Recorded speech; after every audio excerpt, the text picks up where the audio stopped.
Hi hello नमस्कार सर्वांना. तर कसे आहात तुम्ही सर्व? आशा करते की तुम्ही सर्व मजेत असाल. तर आज आपण बनवणार आहोत शेंगड्याची भाजी. तुमच्याकडे दुसरं काही म्हणत असतील तर नक्की कमेंट करून सांगा. आमच्याकडे तर शेंगड्याच म्हणतात. तर मी या शेंगड्या निसून घेणार आहे. तर तुम्ही पाहू शकता मी शेंगड्या अशा पद्धतीने हातानेच निसून घेते.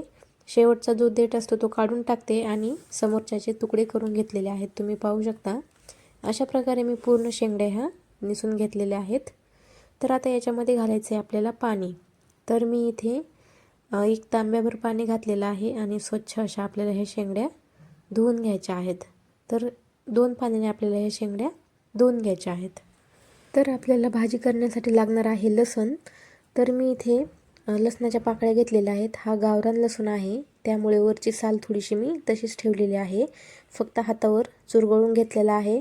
जेवढी साल निघेल तेवढी टाकून दिलेली आहे आणि जेवढी थोडीशी राहिलेली आहे तेवढी ठेवून दिलेली आहे. कारण हा गावरान लसूण असल्यामुळे थोडीशी साल राहिली तरी पण काही हरकत नाही. तर मी इथे उकळीमध्ये लसूण ठेचून घेतलेला आहे.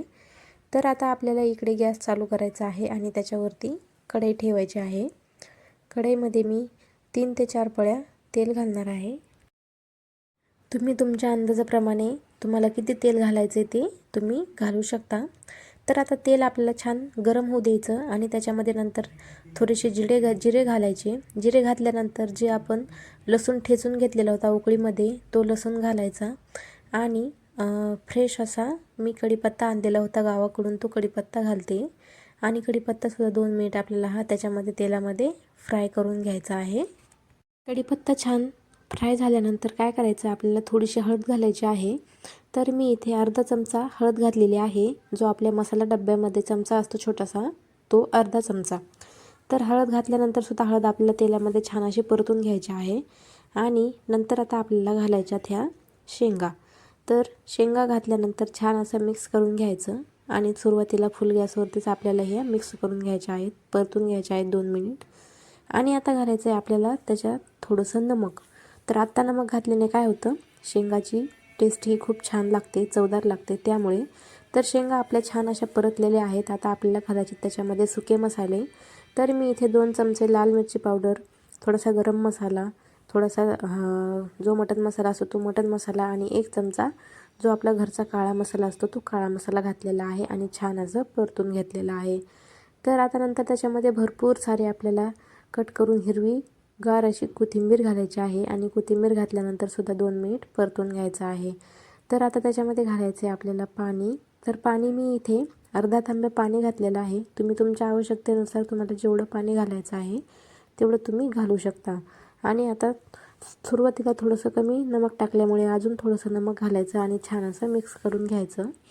आता फुल गॅस करायचा आणि जोपर्यंत उकळी येत नाही तोपर्यंत फुल गॅस ठेवायचा. उकळी आल्यानंतर गॅस कमी करायचा आणि आपल्याला शेंगदाण्याचा कूट घालायचा आहे. तर शेंगदाण्याचा कूट इथे आपल्याला एकदम बारीक करून घालायचा आहे. तुम्ही मिक्सरला फिरून घेऊ शकता किंवा उकळीमध्ये सुद्धा कुटू शकता. तर शेंगदाण्याचा कूट घातल्यानंतर छान असं मिक्स करायचं. गॅस एकदम लो करायचा आणि भाजी आपल्याला ही कमी गॅसवरतीच शिजवून घ्यायची आहे. तर मी इथे तुम्हाला दाखवते, मध्ये मध्ये थोडंसं हलवते पण जेणेकरून भाजी आपल्याला कळेल की शिजलेली आहे की नाही. तर तुम्ही फायनलला पाहू शकता एकदम छान अशी आपली शेंगड्याची भाजी तयार झालेली आहे. तुम्ही पाहू शकता एकदम छान अशी तर्रीसुद्धा आलेली आहे, सरभरीतसुद्धा झालेली आहे आणि दिसायलासुद्धा खूपच छान अशी झालेली आहे. तर ही भाजी तुम्ही शेंगड्याची ज्वारीच्या भाकरीसोबत किंवा बाजरीच्या भाकरीसोबत किंवा चपातीसोबतसुद्धा खाऊ शकता. खूप छान लागते. तुम्ही एकदा नक्की ट्राय करून बघा. आशा आहे की तुम्ही रेसिपी पूर्ण पाहिली असेल आणि आजची रेसिपी आवडली असेल तर नक्कीच लाईक करा, शेअर करा आणि जे कोणी आपल्या चॅनलवर नवीन असतील ते आपल्या चॅनलला सबस्क्राईबसुद्धा करा. भेटूया अशाच एका नवीन इंटरेस्टिंग व्हिडिओमध्ये. तोपर्यंत स्वतःची काळजी घ्या. बाय.